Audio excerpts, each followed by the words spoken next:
So, hi everyone. I am so happy to be talking with my friend Andrea Immer, who many of you would know. She's a master sommelier and is the creator of Quench. She's also, like me, a published author, and we've known each other a long time now, Andrea, right? I think Probably since we were 11. Just kidding. I think that's true. Just a few years ago. Yeah, exactly. Exactly. Exactly. Um, But it's always it's really great for me to talk to other women in the wine business. And as you know, along with Kimberly and Gino Colangelo and Kimberly Charles, I've started this campaign, Share and Pair Sundays. And it makes me want to ask other people like you, what do you think we aren't doing enough of? I'm talking about the entire wine industry. How do you think we could touch the hearts of people a little bit more right now when wine kind of needs it? Think that's a great question. And I really feel like we need to bring it back to a couple of things. One of them, I think, is food. Everyone eats.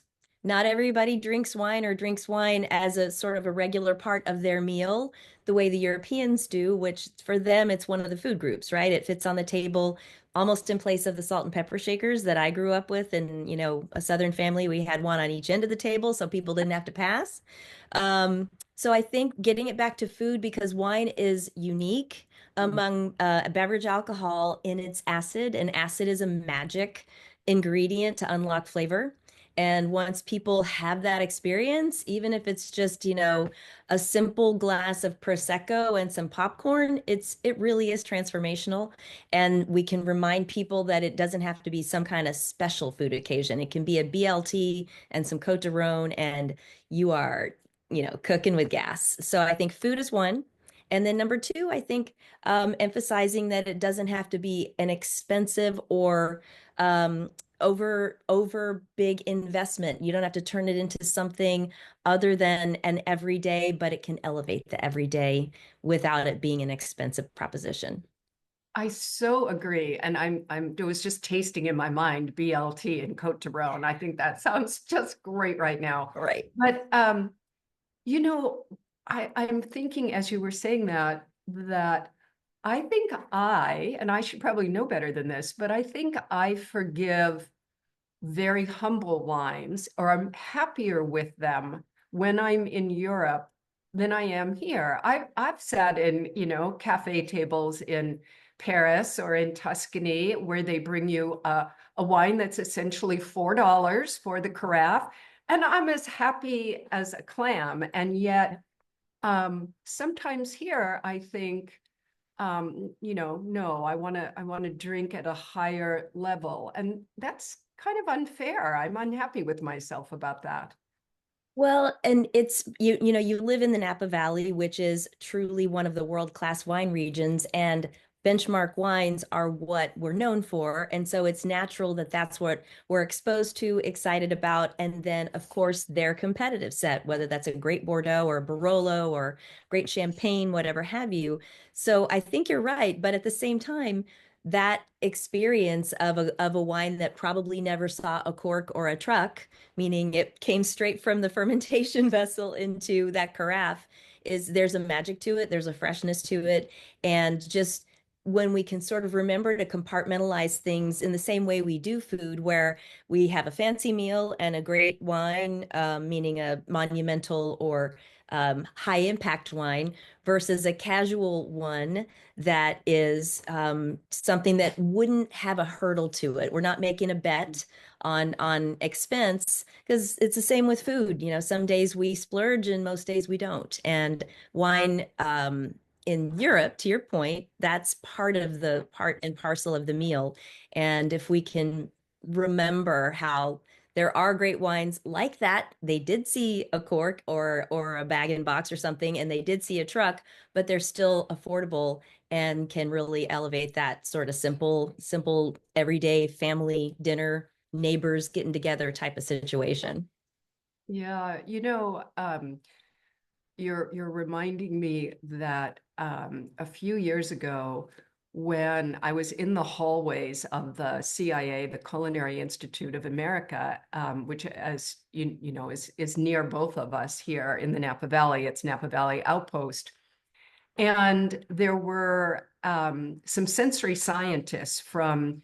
One was from Yale and one was from Cornell, and just the day before that, a person had said to me, I said, something about, would you like this wine? And they said, no, I don't know anything about wine. I'm a food person. So I said to these scientists, is that actually possible? Can you be a food person without being a wine person? And they said, no, no, no, no, no. Your brain doesn't care. If you love flavor, it doesn't matter to your mind whether it's solid flavor or liquid flavor. For the brain, flavor is something that you're good at. And so you can't be a food person or a wine person. Everybody's a flavor person. I love that. And I think it's so right. And I will even take it a step further and say, texture, because food brings a bunch of texture, but wine does too. And people sometimes don't remember that or think about it. But that's a huge part of how wines differ. And I think when people get to think about it in the same way they do food, if everything ended up, like a puree or something that you just, that you swallow like a liquid, life would be really boring, and we would not want to run over to Gott's and get something really some French fries right now, with garlic on them. So the texture part is something that wine brings to the party too, and I think people don't think of it that way, but that's a great point because it does remind people you do belong in the sandbox with all the wine Ah, people. yes, you You're, do. yeah, you're not missing some sort of important characteristic or skill set. You've already got it. It was, Yeah. born to you. So, Well, I wanted to ask you too. I was talking with Adam Teeter of Vine Pair the other day, and we were talking about share and pair Sundays and wine consumption in the US. And he said, one problem for wine is um, that you can't watch it being made. He said, with a cocktail, right? You can sit at a bar. There's a hip-looking mixologist who's shaking and flaming citrus oils and really making your drink and building all this anticipation. And cocktails they have an action, they have a show, and mhm, wine doesn't. It's sitting in that bottle. And I've been thinking about that, like, how do we get around that? Because there is an action to wine, but most mhm, people never get to see that action. right. That is a great point, and it's interesting that you say that because I remember thinking about that. Years ago, Emeril Lagasse, who we all know and love, great food chef, he had the show Emeril Live. And whenever he would have a wine person on to talk about wine, because usually the episode was, we're doing chicken or whatever, he would have, and I thought this was brilliant, he would have a kind of a visual flavorscape made up. So if they were talking about Pinot Noir, he would have a flavorscape that showed dried mushrooms and cherries and dried cranberries and vanilla bean and just different things, and the camera people would pan across it at some point while it was being discussed what this is like, and that really gave a visual. It wasn't a preparation visual, but it's just like food TV. People love watching those close-up shots and on the bear, the final cleaning of the rim of the plate, and then they follow the plate to the table. So I think there is maybe that missing piece, and maybe some of the technology that people are starting to apply to labels and things like that could be, maybe less of a gimmick and more of like, hey, these are this beautiful slow motion of these gorgeous clusters of grapes coming off the vine, or those cute little sheep running through the vineyard and working for free. So I think I love that idea, and kudos to Adam and you for hitting on it, because I think that's something that the industry probably can do technologically to bring some of the visual of wine to life, and give that show piece that's missing. Yeah, I see that, and I agree with that. I think the one thing you do see is when you taste wine with someone who loves it, you do experience their passion, right? You're like, ooh, it's kind of like Meg Ryan, like I want what she's having, right? I love that. Yes, exactly. Like I've been in places where, and I'm sure this is true for you too, where I'm so excited about the wine myself, it that it starts to be infectious. Like people are, Yes. I want what she's having.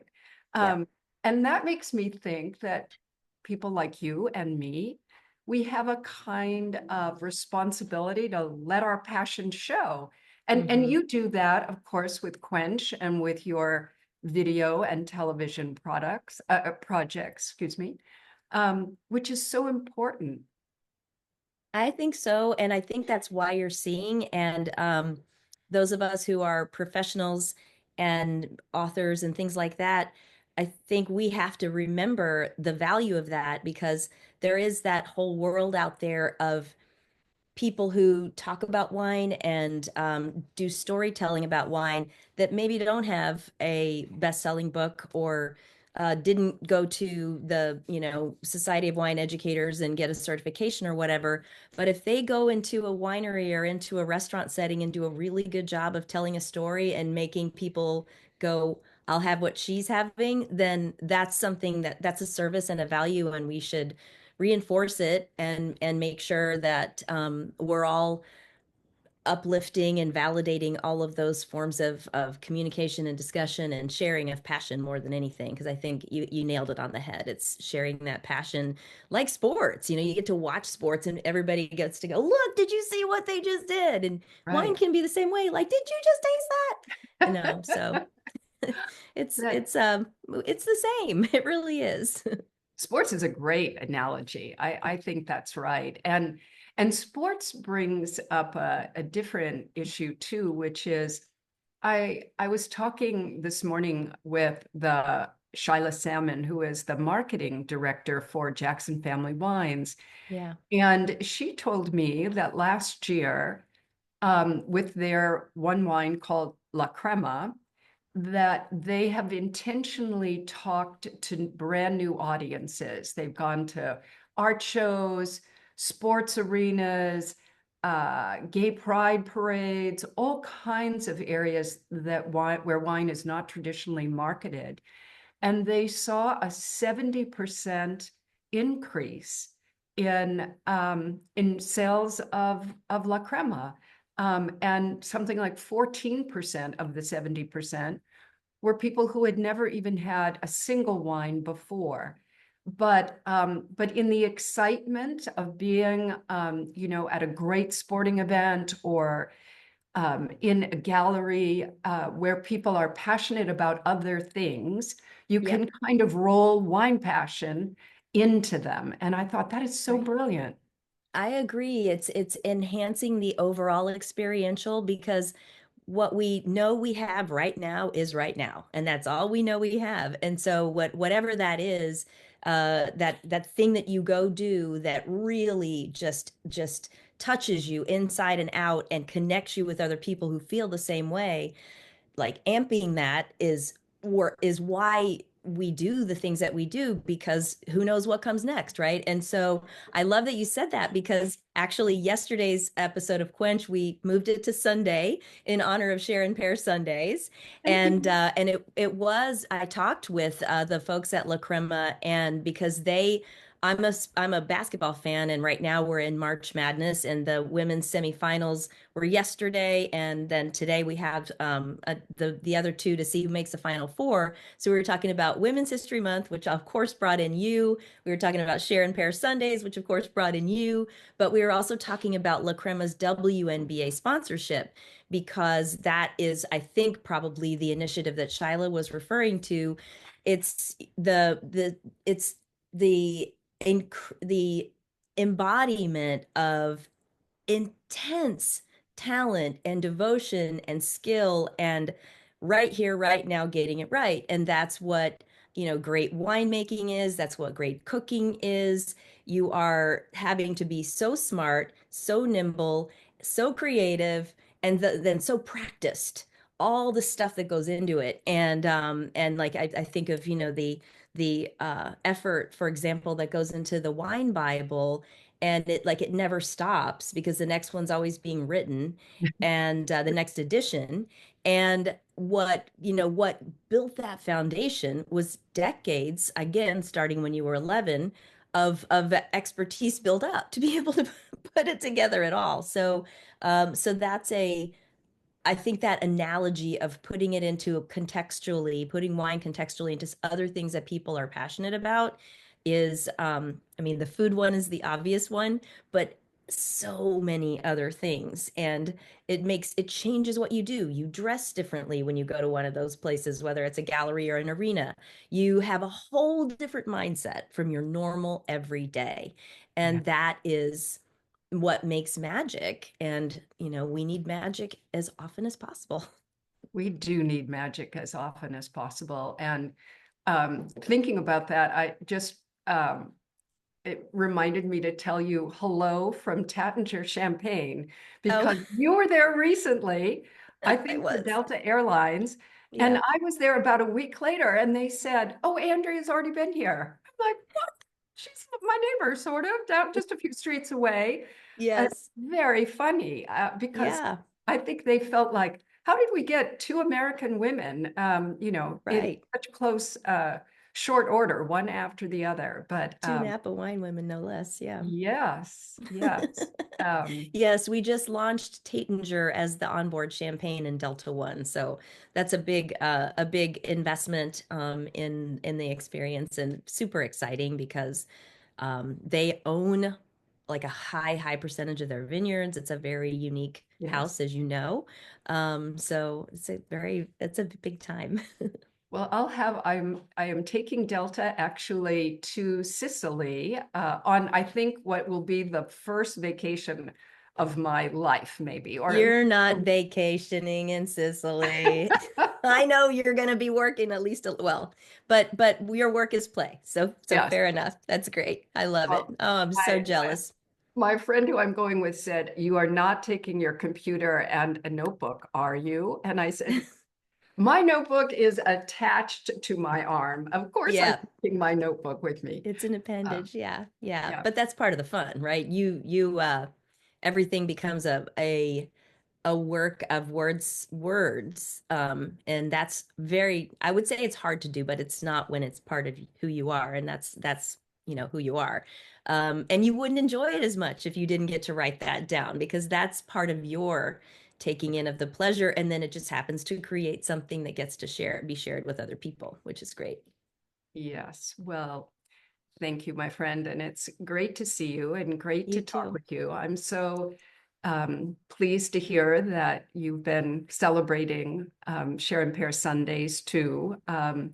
We really have been it's just been so heartwarming all over the country. People Yeah. are getting together and doing the simple act of eating and drinking together, but it's so foundational that so much a part of our humanity that I think people are realizing how nurturing it is to do something as simple as that. And at Yeah. a time of such incredible social isolation, to have that nurturance is Yes. is important. We Yeah. need that connection more than ever, and that that shared humanity that reminds us that we're just a web and we're all connected. And We are. the web is better off when every strand is taken care of. So So right. yeah. Well, next time we'll have some wine together. Yes, we But will. it's been great talking with you, Andrea, and Likewise. Thank you. continue all that good, incredible work. I just love the work that you do, and that Likewise. we both try and do every day. So thank you for your part.